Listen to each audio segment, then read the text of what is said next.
On this week's episode, is it good to be the bad guys? Has MetaQuest taken over the VR market? And are you ready for a massive dose of Nick Cage? All this and more as we reach our next stop, the PCC Multiverse. Don't be alarmed. The quasi-shimmering light before you is a trans-dimensional gateway to other worlds, other voices, other thoughts, and other realities. Up feels like down, and down feels like the number 7 on a Wednesday morning. Don't worry. That quivering, blood-boiling sensation under your eyebrows is all a part of the charm. Welcome to the PCC Multiverse. And we're back with another episode of the PCC Multiverse. This is Gerald Glassford from Pop Culture Cosmos, Game Source, Inside Sports Fantasy Football, and the Lakers Fast Break. We truly appreciate everyone out there that listens to all of our shows. And if you can, please give us a 5-star review wherever you get your podcasts. Plus, if you could like, share, subscribe, follow, or do anything that you can to support us right here at the Pop Culture Cosmos, Game Source, Inside Sports Fantasy Football, the Lakers Fast Break, Vampires, and Vitae, Wizards and Wine, and all the great things that we do at the Pop Culture Cosmos, popculturecosmos.com, plus also as well Pop Culture Cosmos on Facebook, where we're not only the #1 tabletop RPG streamer on Facebook, and you can catch all of our great games almost all week long right there at Pop Culture Cosmos on Facebook, Wizards and Wine, Vampires and Vitae, Roger trying to destroy us on the Demolition Force, whatever Mitch is doing on the weekends, because he usually runs 1, if not 2 great games there. I really highly recommend Mitch's games. You check him out because he really does create a nice scenario each and every time out as he destroys his players on the weekend. Plus also as well, you catch the latest news and information on the world of pop culture if you like us right there at Pop Culture Cosmos on Facebook. But it wouldn't be a PCC Multiverse without my good friend. It's our own overseer of everything Pop Culture Cosmos when it comes to tabletop RPG action. She is the mastermind behind all of that. You got to go ahead and check her out today at Vampires and Vitae, Wizards and Wine, Pop Culture Cosmos, and the whole 9 yards. It is my good friend. It is Melinda Barkhouse Ross. And Melinda, sorry in advance, but you're going to be seeing a lot of me at NAB next week. Can you believe it's next week? We lost a month, right? Like it's just missing somewhere in the multiverse. It's just, right. Yeah. Wow. Okay. Yes, we're going to spend so much time together. You're going to be sick to death. It's going to be great. Of my face, not in general. You know, I'm just going to say that could be a joke that Robbie could say, but I'm just going to go ahead and leave that one alone for now. But speaking of multiverse, we will be talking on the show about your thoughts on the tabletop RPG that I talked about on the Monday show. That is the Marvel Multiverse RPG that they previewed to the world out there this past week. So you, as our tabletop RPG expert aficionado, are going to talk about your thoughts on the Marvel tabletop RPG action coming up here in a bit. Plus, also as well, we're going to be talking some VR action with MetaQuest versus a PSVR 2. How things have changed in 1 year since we last really covered the VR marketplace, with PlayStation VR really being the big thing in the world of VR. How things have changed in a year. Where is the marketplace today, and why is MetaQuest bashing gamers while still trying to go ahead and embrace them as well? We'll talk about that coming up in a bit. Plus also as well, we're talking Moon Knight, episode 4. It's really getting out there. We're talking some really weird stuff going on, so we'll be talking Moon Knight, episode 4 in a bit. Netflix has some big time issues. Wow, sometimes it's heavy wearing the crown, being the king of streaming. Well, you know what? They're going through some growing pains, and we'll talk about how much they are going through as far as in dollar amounts. That's coming up here in a bit.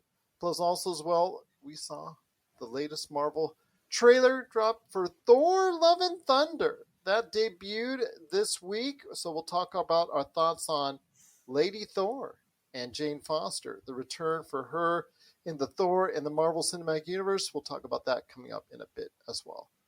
But first, my friend, it actually is going to be a very interesting weekend because you've got the holdovers in Fantastic Beasts, The Secrets of Dumbledore.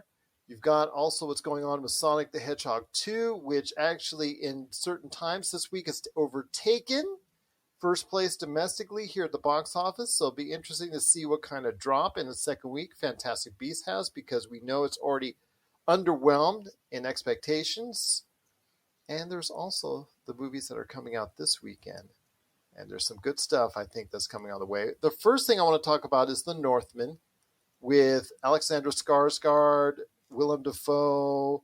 There's a nice cast of characters there. It takes you back to kind of like a Viking era type deal, but it's really got a lot of interesting action to it. And if you see the cuts that have been out there, or the footage, from the scenes that they've been showcasing out there, because it is, of the three movies that are out this week, it's the one that needs the most help in promotion and advertising because it's the least known among audiences.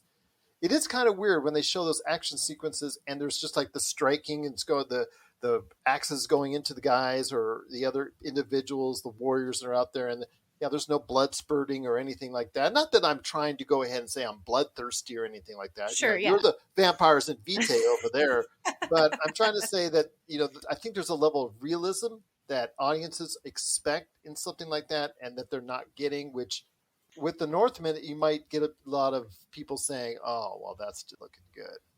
Yeah. I mean, when I've watched the trailers, I didn't notice that the blood was missing.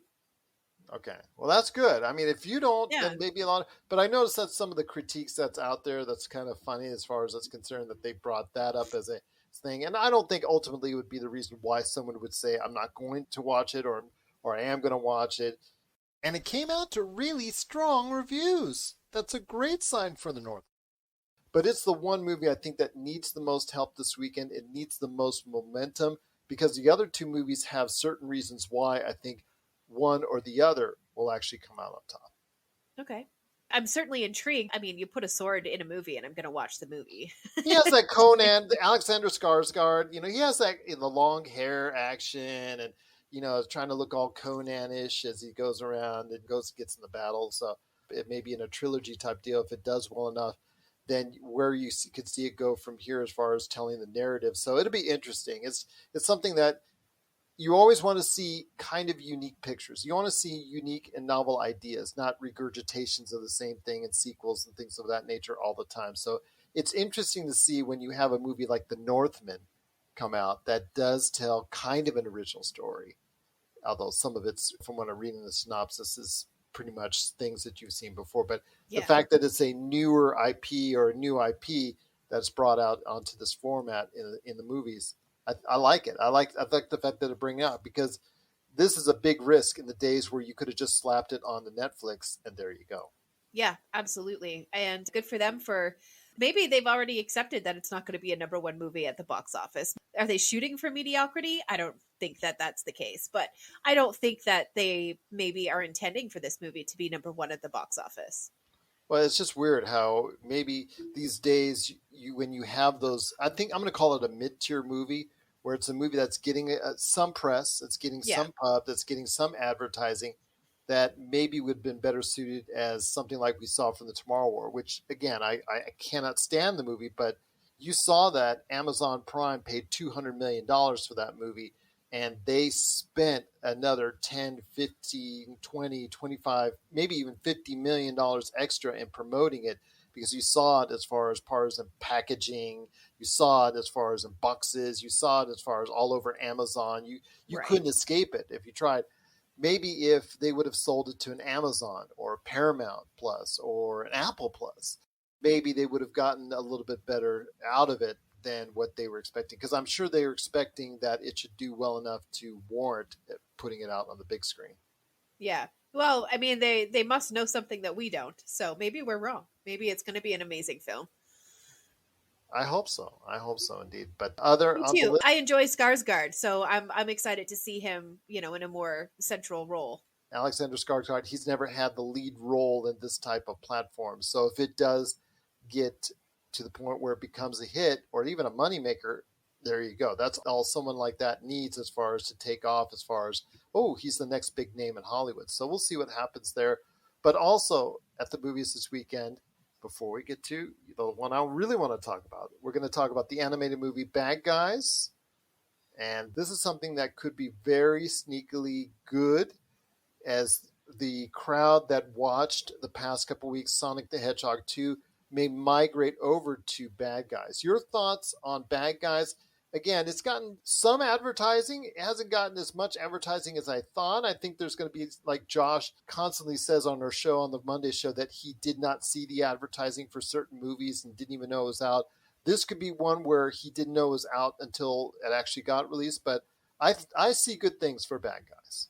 Yeah, I had to search out anything for this movie. I didn't see any advertisements for it myself either. So I'm with Josh on this one, sir.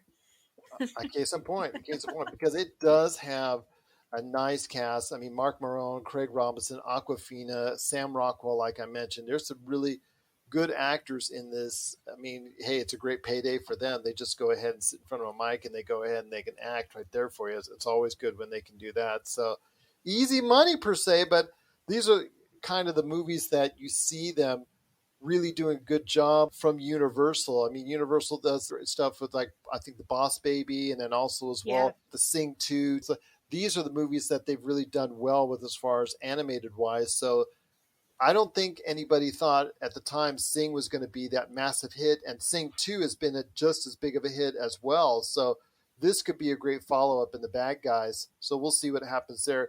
They're all just trying to make money 2 weeks before Doctor Strange, too, because everybody knows once 2 weeks hit from now, it's all over. It's all over for anybody else trying to make money. But the last thing I want to talk to you about before we hit the break is Nick Cage being Nick Cage in a movie that has such a long title. The commercials now just say Massive Talent. The Unbearable Weight of Massive Talent is the actual full-length title. All you're going to be hearing is Massive Talent, Massive Talent, Massive Talent, Massive Talent. It's actually The Unbearable Weight of Massive Talent, which stars Nick Cage, Pedro Pascal being this ultra super fan, and they get a whole bunch of trouble with Tiffany Haddish. Good cast. It looks like it's going to be a nice comedy with Nick Cage for 2 hours poking fun at none other than Nick Cage. Your thoughts on this? I'm really looking forward to this one. I may catch this one in theaters just because it's the highest profile movie that Nick Cage has had in quite some time. Yeah, absolutely. And I'm so excited to see Nick Cage and Tiffany Haddish on the screen together. This is such a bizarre pairing that I'm expecting magic to come out of it. The two of them. I mean, I'm hoping for just ridiculous amounts of chemistry between the two of them. And I'm hoping that this will be, of any of the movies, with all apologies to the Northman and Bad Guys, I'm hoping this one will be the greatest success, because the fact that after many years of going on that same VOD route, as we saw Bruce Willis and as we saw these other acclaimed actors or once big name actors have taken that road, he had some financial reasons why he had to go ahead and do these type of roles. I think he had through a divorce, because he's on his third or fourth wife. Oh gosh, multiple wives by now. But yes, he's had to pay a lot in alimony in order to do so, and he's had to go ahead and take care of a lot of movies, and unfortunately take some roles that were not exactly the best in interest at heart there. But that's over the past decade. But we are now getting a Nick Cage renaissance, and I'm glad to see it.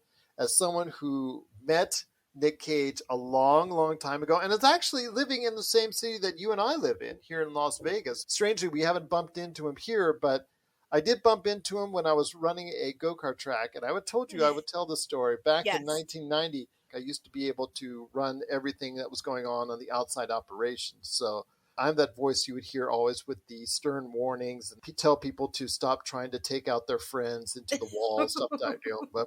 Right. Yeah, after the go-kart track closed for the night, they brought this private party in there. And here comes Nick Cage and Charlie Sheen with their entourages of, the beautiful set of ladies coming in with them, arm in arms, just all coming in. They're Right. already, well, I can assume that they were already quite inebriated.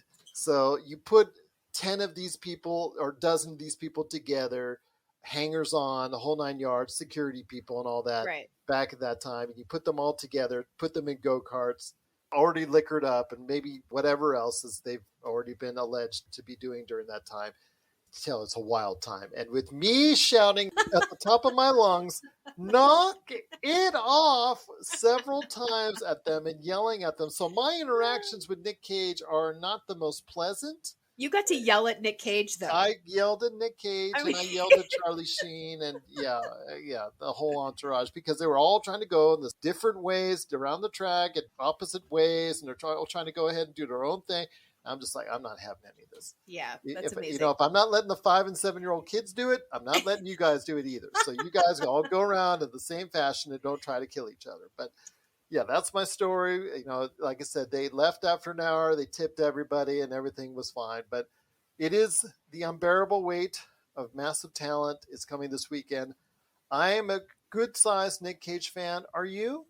Yes, absolutely. I have a Nick Cage story. It's not a personal one, but it's one that I read about. Oh, I was Nick hoping you Cage. say you saw him up there on. Oh my gosh, Flamingo, can you imagine? No, so we actually were getting ready to send an invitation for Nick Cage to come and join us for an episode or two of Vampires and Vitae. We were Really? going to try it just to see if it happened. It was right around the same time that Jeff Goldblum got invited and actually agreed to go on to a D&D podcast. So we were like, Nick Cage lives in Las Vegas. Let's see. But anyway, it was shortly after we started to really seriously talk about it that we found out that he sold his house. So I don't think he's in town anymore. Okay, because he says he still lived here for 17 years. So it's still referred to in the article I last read it a couple of days ago that he said he still lives here. One We of his want- properties, maybe. Maybe. Well, he wanted to try and to get funding for a movie studio here in Las Vegas, and unfortunately that fell through because of some other plans that he upset on. I think Elon Musk he was upset at because of some funding went his way instead of Nick Cage's. But yeah. But go ahead. Any last thoughts before we head to the break? This story, yeah. So Nick Cage once wrote off a cobra snake in his taxes.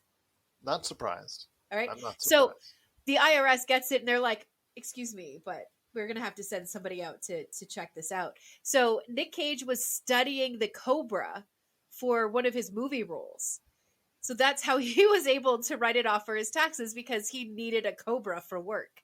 And they were like, yeah, I mean, let's see you do some acting as a cobra. And he did. And it was so convincing that the IRS was like, yeah, you definitely bought that just for this movie. Technically, it works under the law for me, so right? That's Nick Cage for you. But again, it's the unbearable weight of massive talent hitting this weekend at theaters. We're really rooting for Nick Cage. Are you rooting for Nick Cage too? Are you going to check it out, the unbearable weight of massive talent? Or as the ads are saying, they're not even wasting time with the rest of the title. They're just saying massive talent. Yeah. So are you seeing massive talent this weekend at the theaters, or Bad Guys, or The Northman? Please let us know your thoughts. popculturecosmos@yahoo.com. Hey, this is Chad from Ghost Toasters, and you're listening to Pop Culture Cosmos Podcast.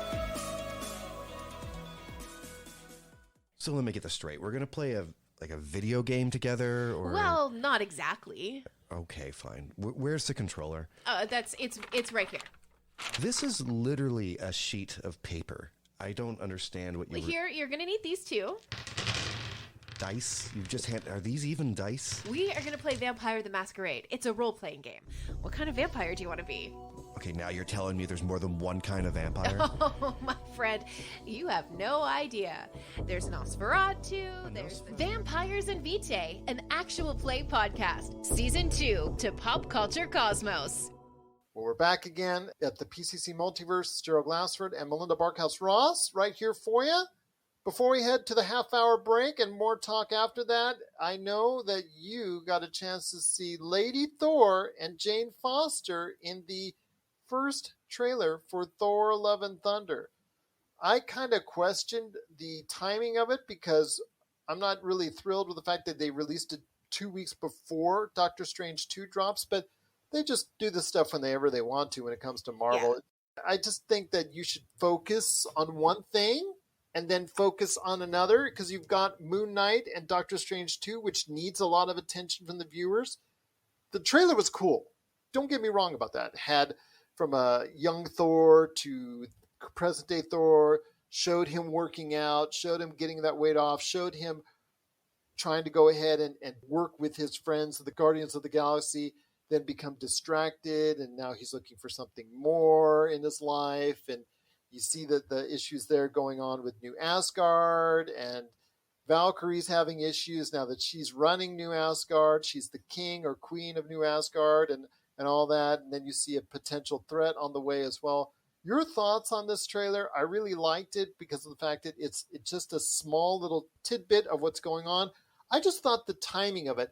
Can't you bring out the weekend after Doctor Strange 2 comes out? Wouldn't that make more sense? Not at all. No, not at all. Because now that the movies are coming out, what's happening is those movies are becoming yesterday's news as they drop. So you need to start the hype train now for the next movie.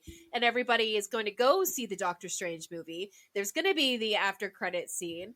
And it's going to have to be something related to the Thor movie. Otherwise, they wouldn't be pushing the Thor movie already. So I think it's just smart marketing. I think it's just like a spider web to keep people coming down the train. You know, I'm not going to argue with you too much on that because we all see what the chunk of change that Marvel usually makes. Yeah. Now that people are going back to the theaters, we already saw with Spider-Man No Way Home, did a ton of money, well over $1 billion, could actually reach $2 billion before all is said and done. Then you have Doctor Strange 2, which should do well over $1 billion as well. Maybe even Thor Love and Thunder. So I really can't argue with that because people are now going back to the theaters. We saw last year where people were very hesitant to go back to theaters. So you got some mixed results even when it comes to Marvel movies. So I guess in a way, I guess you're right on that. I just think right now the timing of it, when I talk to you, when I talk to Josh, when I talk to our audience here, I understand that most people, when they listen to this show in this format, they're already up to date because they've checked out what we've got on Pop Culture Cosmos and they're up to date on pop culture, or they get their tidbits here. I always try to think in terms of the general audience. And sometimes when I do, that's why I question why now. Will it get the general audience confused on what's coming up? Trying to get the Marvel stuff straight, because we know when everything's coming out in the Marvel Cinematic Universe, but the average individual out there that only shows up when the movies hit doesn't really care, doesn't really know, and gets confused when something like this happens for a movie that, is this the one that's going to come out in May? Or is this the one that's going to come out in July? I'm not sure. So you really, sometimes when Disney does this stuff with the Lightyear trailer, a second Lightyear trailer dropped today, was it good timing for that with everything that's going on? So I don't know. It just seems to me that sometimes the Disney marketing machine just rolls onto itself. I wonder if there isn't a little bit of, I'm going to use the word understanding, but I don't think that that's exactly what I mean. But I wonder if there isn't a little bit of insight that the marketing people at Disney have, who have kind of accepted that the people who are going to go see a Marvel movie know what's going on in the Marvel movies. And they don't need to attract a first-time person isn't going to come see the Doctor Strange 2 movie. But that would be such a weird place to jump in.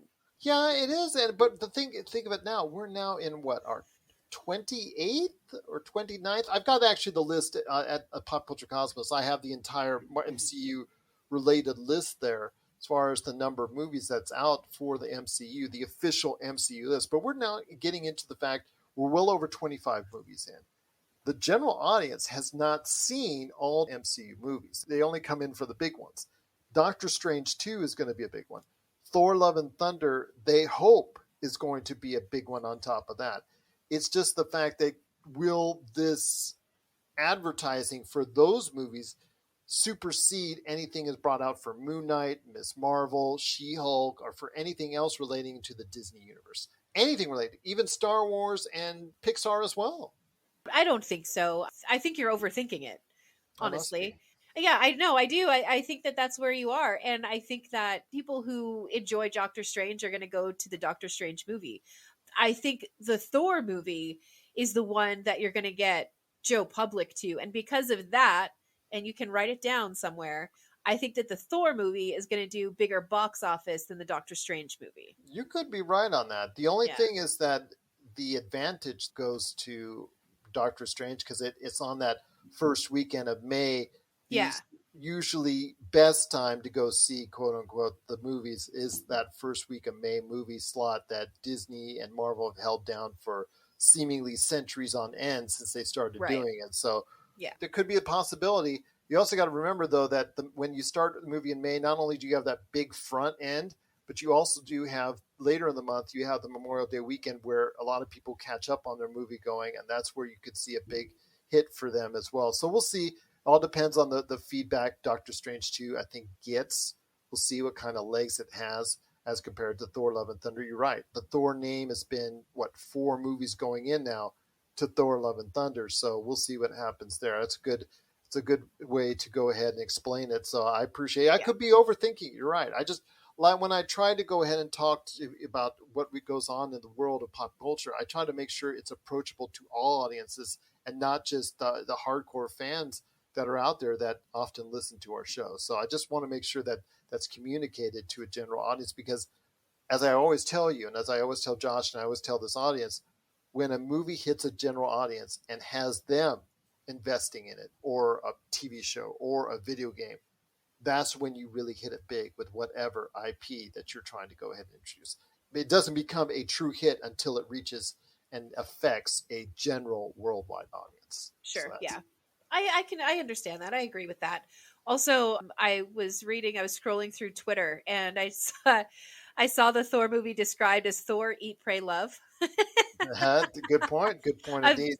Yeah, I just thought that was brilliant. What a great way to kind of describe what a chunk of that movie is probably going to be like. And it looks like it's going to be a lot of fun. Again, Yeah. It still has Thor in that very comical Taika Waititi directed fashion that I truly, absolutely love. The fact that he still has that interaction with Star-Lord and interactions with the whole Guardians of the Galaxy. Yeah. But also the fact that they are reintroducing you to Jane Foster, and that she now wants to be back in the MCU after she tried so hard to get away from it and escape from it. And now she wants to become a part of it once again. And now to give her the opportunity to be Lady Thor, as you see in the footage in the trailer, I think it's really a good shot that this Thor series actually really needs. Yeah. And it was what I was really excited about, because you really only kind of get a glimpse of her. But aside from the blonde hair, they nailed exactly how Lady Thor looks in sorry, it's not Lady Thor, it's just Thor. How Thor looks in that series of well, we're just trying to make sure we describe it out there so people out there Yeah. on radio knows what we're talking about. When we talk about Lady Thor, or you could say Natalie Portman's Thor, as opposed to Chris Hemsworth's Thor. So yeah, I was just saying, to cut it short, Lady Thor. And I think that's what she's often being referred to. Yeah. She's no less strong. She is no less fearful in battle. She looks and like no she's less worthy.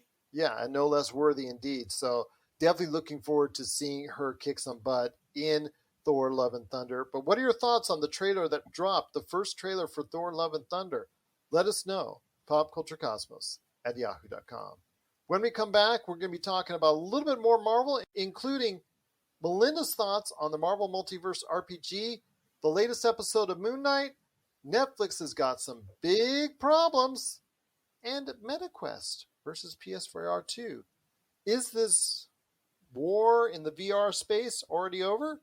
We'll talk about that on the back end of the show. This is the PCC Multiverse. And if you're ready to talk toys, I haven't stopped talking toys. Let's get to it. it's the Jay and Rob Toy Show, and we're back for season 2 for 10 more episodes of toy talk and goodness. And this time we talk Marvel figures, we talk DC figures, holy grails, play sets, what if scenarios, and so much more.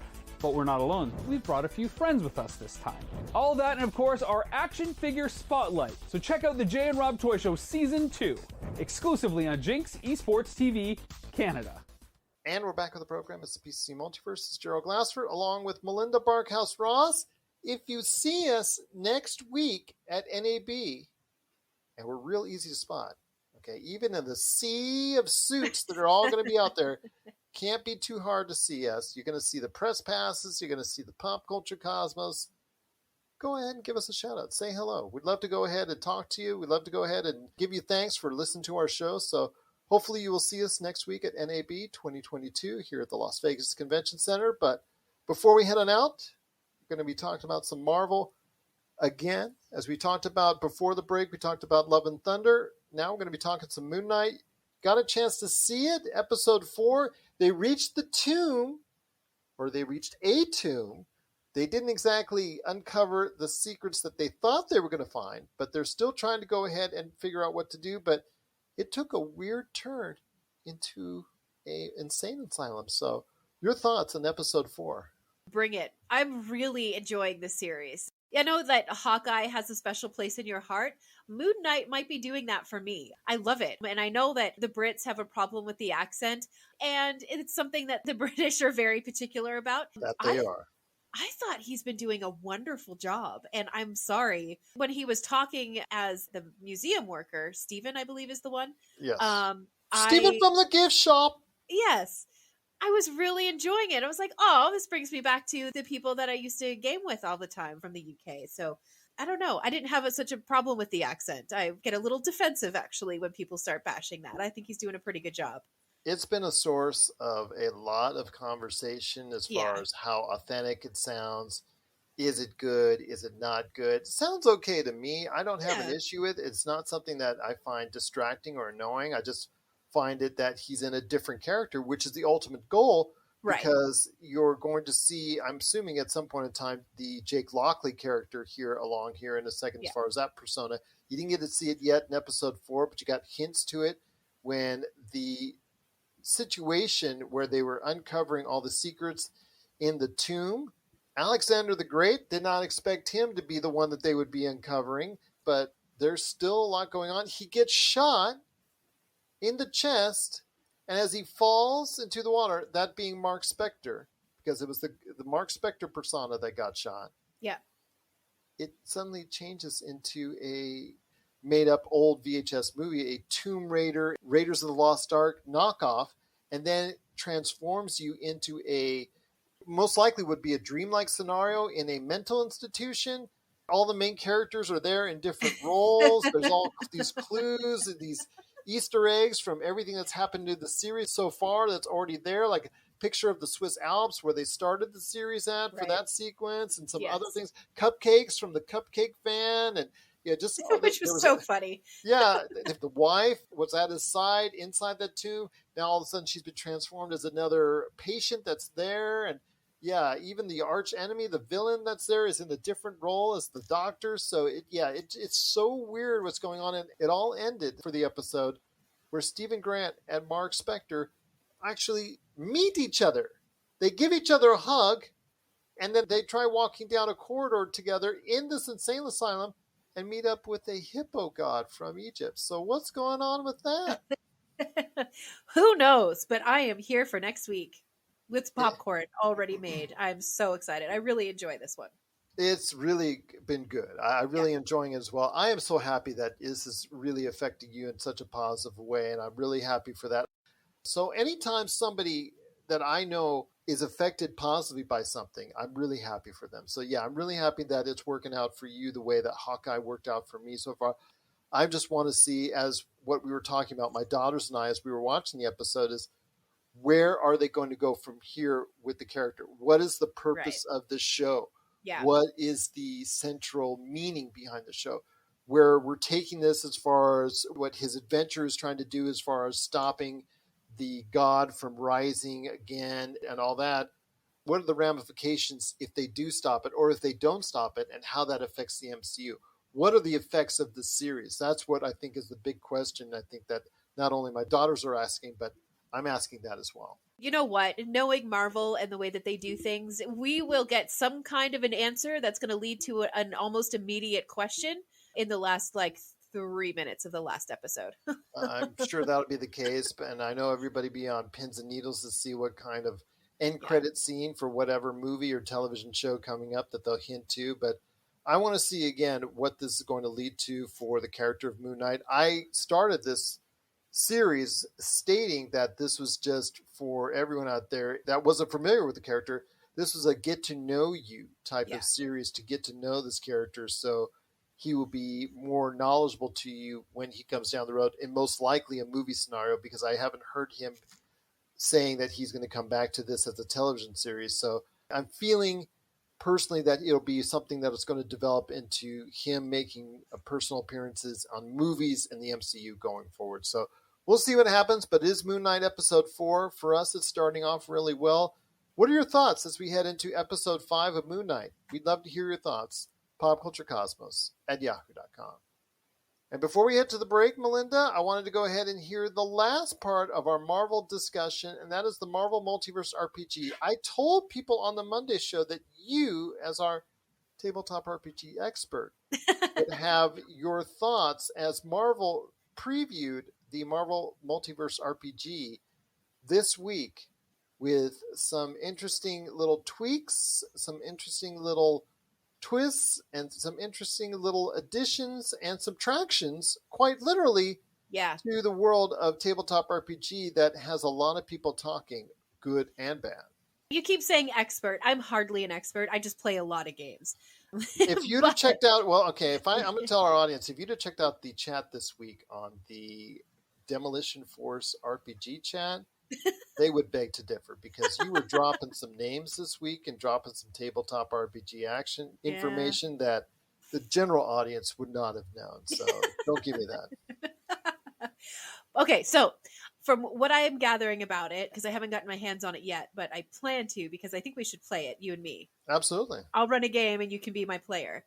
Okay. The thing that's kind of a sticking point for me is that it's a D6 based system, but it doesn't seem clear how the D6 system works in this situation. So by D6, I just mean like a regular 6-sided dice. Yeah. Where in D&D, you're using a D20, which is a 20-sided dice. Yeah. So I don't understand why. Well, I guess as a game master, you can actually take a D6 system and turn it into a D20 system pretty easily. But a D20 requires a lot less math. That's true. And yeah, so that's something to think about. Also, from what I'm reading, get your calculators out. Yeah, the core rule book that they have released right now, it's like $10 on Amazon. I looked it up, and it doesn't seem like it's getting a lot of like real heavy hardcore RPG players excited about it. Unfortunately, they're saying it just feels like an absolute money grab this time around. Hello, it's Marvel. Hello. Yeah, right. Which would be too bad of a situation. I would love to see it become a game that people start doing actual play podcasts for and things like that. But it seems like the game might be lacking a little something. And when you do pick up that core rule book, you do get over 100 pages in it. I can't remember the exact page count. But there is a short adventure that you can play in it. And I'm emphasizing short because it's 2 pages long and a really terrible map. Is what I've seen. So that might be something for you to think about if you're looking at doing the Marvel thing. Gerald, I'm going to order it tomorrow morning when I wake up, and we'll have to play through it. I would love to, but it just seems to me that you're limiting yourself if you just go ahead and preview something like that you want to go ahead and borrow liberally from the world of Dungeons & Dragons, and that you don't make it as accessible as the world of Dungeons & Dragons. Am I wrong in saying that? No, I don't think so. I'm just kind of digging back through some more of the comments. Always the best place to go. Oh, yeah, definitely. But a lot of people are kind of taking issue with the D6 system for it. And they're also having an issue with, because this is still a playtest situation. So people are having a problem with having to pay for playtest material and then giving feedback and then waiting for Marvel to do something about the game and fix it and then release it as an official game. So there is still a lot of work to be done on the game, but I'll spend $10 on it. Yeah, but it's still the concept of, okay, you want to go into it and it's Marvel. Let's go ahead and play it through the eyes of the Avengers as a group. You have okay, Hawkeye, okay, Black Panther, okay, Black Widow. What do you all want to do? Or characters that you can make up and create in their own universe. We've seen we've seen Marvel tabletop RPGs before in the past. We've seen superhero RPGs in the past. And one thing that's attracted me to them is the fact that you could create your own superhero or play an existing one that's already been created for you. In this case, Marvel and their gazillion characters. To get started, All you need is this book, 3 regular dice, and a group of friends. Players who grab the playtest rulebook will also have the chance to offer official feedback on the rules and help shape the game. Oh, okay. So, yeah. All right. Well, there So you go. it is, yeah, you can play it with a group of people. But, Okay, well, then there you go. That makes me feel a lot better. Now it Yeah. goes back to the dice and the mathematics, and then that's a different story altogether. That's something I know Right. that you said, and according to the comments, are not really Yeah. happening. Sorry. for a lot But of yeah, people. everything that I'm seeing is just like so much math. Why is there so much math? Yeah, and that could be a problem for a lot of people. If you're spending time calculating and doing calculations and things of that nature, that could be a problem. Will it be updatable for Roll20 or an online platform that makes it a lot easier in some cases? It made it more approachable for me to get back into Dungeons & Dragons. Roll20, I know it gets a lot of flack for being what it is, but it does make it accessible to players out there to go ahead and utilize and do a lot of the things that you don't want to go ahead and do, like count. For instance, it'll do it for you. So, yeah, it's magic, right? Yeah, exactly. So will it be uploadable to a Roll20 format, and will that be something that will easily be added on? That's something that's another question as well. Yeah, well, I'm sure that that's going to be something that's going to shape out the same way that D&D does, where they release the book, then you got to buy the book on D&D Beyond, and then you got to buy the adventure on the tabletop RPG online gaming system that you're using for your virtual tabletops, and then you got to pay for something else. You got to pay for something else. I'm sure that we're going to come into that same kind of situation because it's Marvel and they ain't no dummies, right? So I can imagine it will eventually come to a virtual tabletop. But if you already have the Marvel action figures, you shouldn't have to pay twice for other action figures, like the little tiny ones that you get from Dungeons & Dragons. Oh my you gosh, already can got you imagine? it. Yeah, everybody's going to be using 12-inch tall figurines. It's going to be amazing. There you go. I got Iron Man. Iron Man. Yeah. There you go. But it is Multiverse, the Marvel Multiverse RPG tabletop. It's already available for purchase and a pre-test condition? Yeah, it's they're still in testing phases with it from everything that I can tell. And it's a playtest rule book is what is available on Amazon. Well, it is a playtest rulebook, so if you're interested in seeing what the future may be for Marvel and tabletop RPG gaming, please go ahead and check it out. Or when Melinda gets it and uses me as the guinea pig, maybe some others, we'll find out what it's like from there. But please go ahead and share your thoughts on the Marvel Multiverse RPG, PopCultureCosmos at yahoo.com. Thanks for checking out the PCC, the Pop Culture Cosmos. We'll be back in one moment. If you're in the Las Vegas and Henderson areas and are looking to buy, sell, or trade the best in classic or current video games and pop culture collectibles, there's no better place to go than Retro City Games. From Xbox to PlayStation, Nintendo to Atari, the great crew at Retro City Games provides the best place to go for all your gaming options. Stop by their 2 awesome locations in Henderson and also the Las Vegas Strip, or follow Retro City Games on Facebook and Instagram for all the latest deals and new items. Without a doubt, there's no better place to go for your gaming needs than your friends at Retro City Games. 2 last big things to cover before we head on out, and one is someone losing a whole lot of cash. Yeah. As Netflix, their stock dropped by estimated at one time $54 billion in value that they lost because of a poor quarterly showing, putting aside all the subscribers that they lost in Russia, which I think is about 700,000. Right. They lost an additional 200,000 or 300,000 worldwide, with a guesstimate that they're assuming as well for the next quarter that they're going to lose up to 2 million subscribers beyond that. Yeah. Which, again, is a real pain for Netflix, which still has over 200 million subscribers. Let's still put things in perspective. But losing that much now has them in almost like a panic mode, because we've heard in the past couple of days that they have increased talks and increased awareness about the ending of the password sharing, which I think a lot of people are still talking about. And then the second thing that they've talked about is going to a lower cost ad-supported format. And then the third thing that they talked about and that they started already doing is that they've nixed any idea of doing live broadcasting of any type, coverage of sports or concerts or anything like that, because they want to make it profitable before they can do it. So there's going to be no live event viewing through that platform.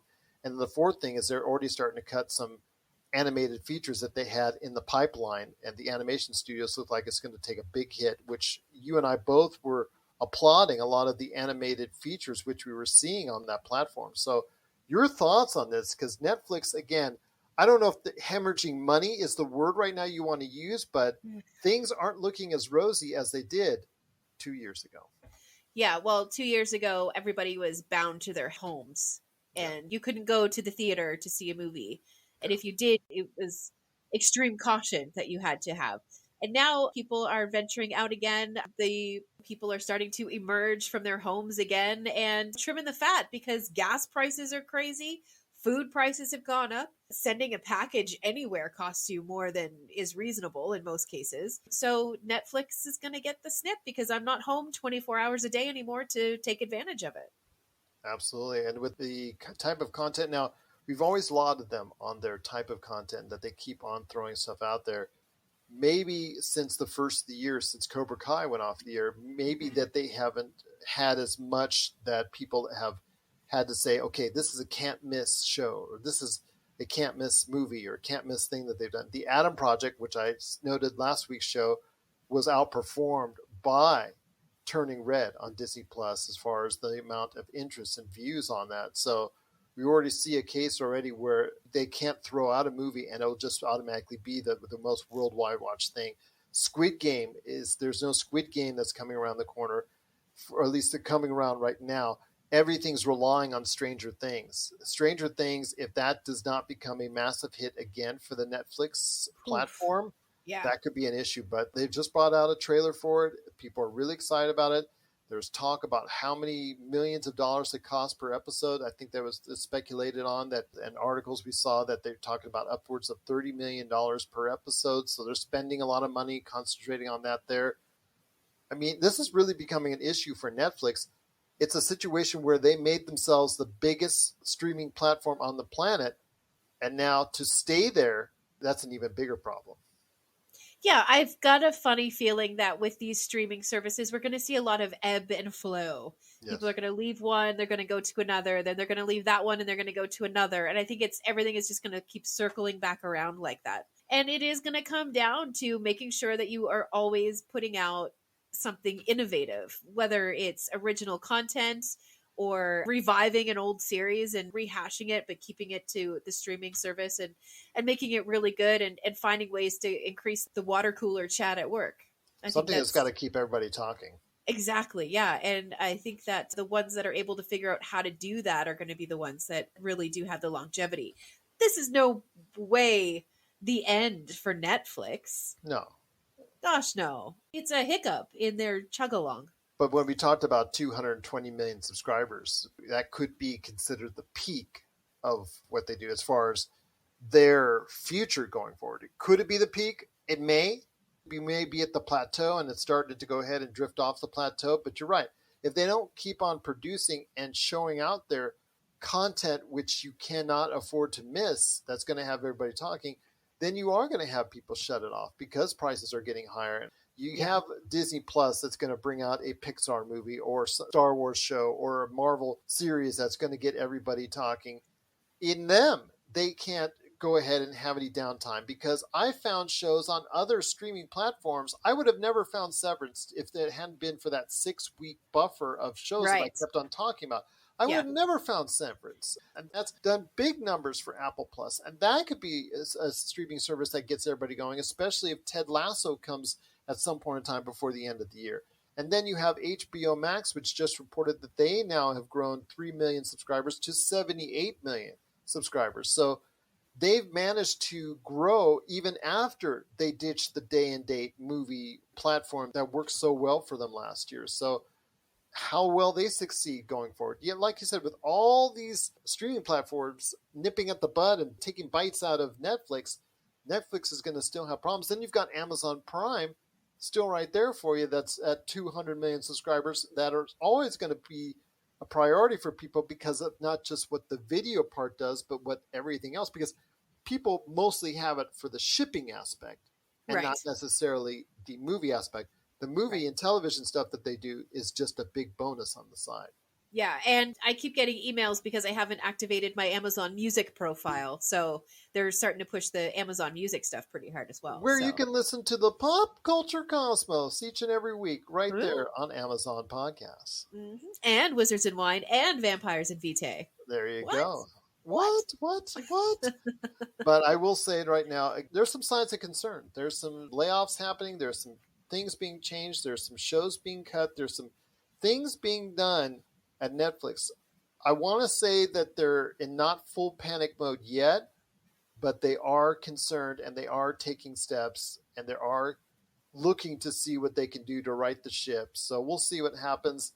I think they see a future where they may have plateaued at 220 million subscribers, and then they may level off to 180, 190 million subscribers and have to live and deal with that going forward. And they have to now figure out ways to profit off that, as we talked about, with a lower price, ad-supported tier, and a way to get rid of the password sharing, so that will force people to go ahead and buy separate subscriptions for Netflix and all that. So we will see what happens there. But I tell you what, Melinda, things are not looking as rosy as they once did for Netflix. And didn't Netflix promise that they were never going to do ads on Netflix? Wasn't that a promise that they made? I'm sure they did. Off the top of my head, I don't remember, but I'm sure at one time that they probably said.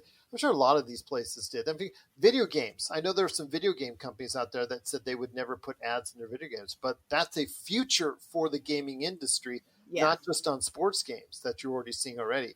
You're going to see it on all your games, most likely somewhere down the road. It's just a reality of way that these companies and entities can earn more money. I really don't like it. I don't want it to happen, but it's something that Xbox and PlayStation have talked about in the past week as part of putting ads on their games. So, you know what? People are going to have to get used to it, that there's going to be these alternative ways for these platforms to make money. So we'll see what happens, but Netflix does have a level of concern after losing quite a bit of money on stocks. I'm sure they'll rebound to some extent as far as the stocks are concerned, but can they recoup the subscriber loss? We'll see down the road. But if you have thoughts on Netflix and where it stands and why you are or are not a subscriber, please let us know. popculturecosmos@yahoo.com.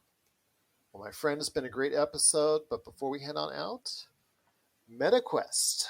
And MetaQuest 2 actually is the thing I want to talk about. The former Oculus Quest, which in the beginning of the VR reignited wars, as I called it, because VR has been around forever, but this version of the VR wars started really with Oculus and also started with PlayStation VR, PSVR. And at the first generation, a couple years ago, 2-3 years ago, when it first really started becoming a thing, PlayStation VR owned a commanding lead, and it was the dominant force out there in sales. But Facebook, aka Meta, purchased Oculus Quest, and they came out with the MetaQuest 2. The PlayStation has come out with the PlayStation VR 2. We're now about a year in for each, and things have changed. PlayStation has done nothing to support the PSVR 2. I have seen no ads for it. I've seen nothing as far as games for it, nothing as far as producing out. I know they produce stuff out there for it, but if I'm somebody that can't find it or doesn't see it as much, that's a problem, because I'm supposed to be their target audience. And with MetaQuest, they're trying to grab from both sides of the tree. Not only do they have the ads out there that they've had for a while, but they're putting ads in recirculation during the NBA playoffs, where they're talking about the complaints that a lot of people have, that this is only for gamers, that VR is only for gamers, that they're trying to show you that it's not just for gamers.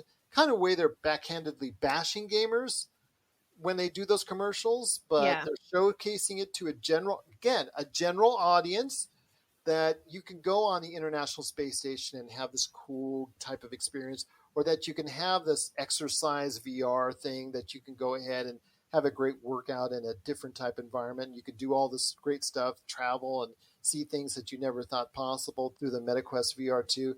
And then you have the gaming side of it, which they set aside, and you think they bash gamers on a general basis, but they just had a gaming showcase where they showcased different IPs, Resident Evil, Ghostbusters, and many more. So your thoughts on this whole thing MetaQuest 2 has taken a substantial bite out of this generation of the VR marketplace. Your thoughts as we go into a new wave or a new level of the VR wars? Yeah, when you were talking about PlayStation and them not really supporting or not, when have you heard ads or seen anything on PSVR 2? Yeah, that's what I'm saying. I was thinking about it, and I really haven't. The only real game that I have heard of that has come out in the last, like, I'm going to say 8 months. You're going to have like 3 other titles, but there's a game. It's actually a tabletop RPG. Of course it is. It's called Wraith the Oblivion, and it's like a spooky game. You're like an investigator, and there's ghosts everywhere, and all kinds of creepy stuff happens. That's probably the most that I know about new VR games that have come out recently. So there's definitely a disconnect somewhere for PlayStation. Well, I just think as a whole, the VR community, the VR marketplace has not reached a large audience. This current ad campaign by MetaQuest 2 is probably the largest of its kind for anything that's done in the VR marketplace, even above what Sony originally did for PlayStation VR, the original PlayStation VR. I think that MetaQuest is now going exceedingly above it because it's trying to reach a general audience on the surface. And then on the side, oh, by the way, gamers, I know we just bashed you, but we have all this stuff for you too as well. So it's working so far because it's reported by IGN that in an article that I saw that they have up to maybe 80 or 85% of VRs that are bought are MetaQuest. So they've actually got the marketplace in hand by now, but it's still a small, concentrated marketplace, period. Let's keep things in perspective. Compared to consoles, people are buying many more Xbox Series and many more PlayStation 5s and many more Nintendo Switches. They're buying many more of those than they are MetaQuest 2s or PSVR 2s. But it's interesting to see that Meta is putting so much money into these ad campaigns that I'm seeing run throughout the NBA playoffs, focusing on that to a general audience, trying to wash away some of the hesitancies that people have over VR, that the general audience out there that has over VR, because the general audience out there has not embraced the VR experience as of yet. Yeah, I think that I would imagine, because not general public, really. I mean, I guess I'm a gamer, but I think that there's probably a large, I still want to say stereotype that's coming with the VR stuff, being a little bit hokey, being a little too cheesy and that kind of thing. So perhaps leaning into something more close to like what Peloton is doing, but making it VR instead of something that you connect to through your overpriced bicycle could be something. And Peloton has not had the best of years either with all the with all the bad publicity there. Yeah, so it could be a thing that they're borrowing from what Peloton did when they launched and trying to make sure that your mom is going to understand that if she buys this headset, it's going to be something that she's going to be able to use as well, and not just something that you're going to throw a controller across the room and accidentally break the vase. You're right. Or is it going to get motion sickness or all the stuff that used to be associated with VR in the past? I'm still waiting for the Illuma room that I saw way back when at CES with Microsoft, that you would actually walk in and experience everything by just walking into the room, or it'd be lighting up your room and interacting with the room out there, almost like the holodeck in Star Trek. So I'm waiting for that personally. It's going to be very hard for me to buy a VR experience unless I really have to or my kids really want it, but we'll wait and see. But what are your thoughts out there on MetaQuest 2 and PSVR 2 and the whole VR concept and marketplace? Are you interested, or are you all set to go ahead and be part of virtual reality? Please let us know. popculturecosmos@yahoo.com. Well, we're all finished, all set. It's been another great episode. Cannot thank you enough, as always, for sitting in with me, especially so late in the evening.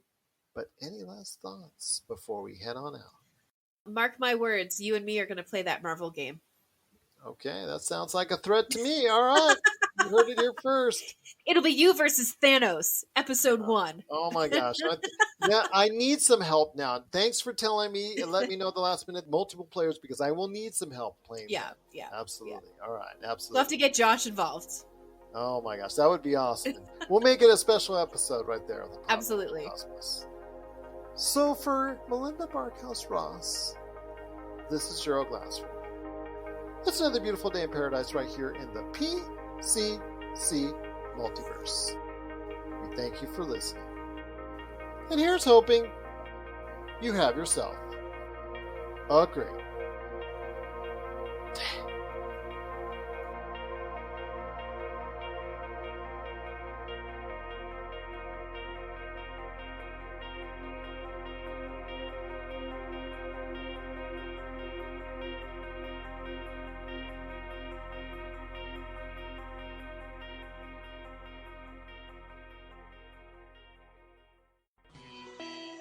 You're listening to a Weeby Geeks Network podcast. Tangent Bound Network. Let your voice be heard. TangentBoundNetwork.com. Thanks so much for downloading the Pop Culture Cosmos, and stay tuned as more great podcasts are on the way. Thanks again for listening to us here at the Pop Culture Cosmos.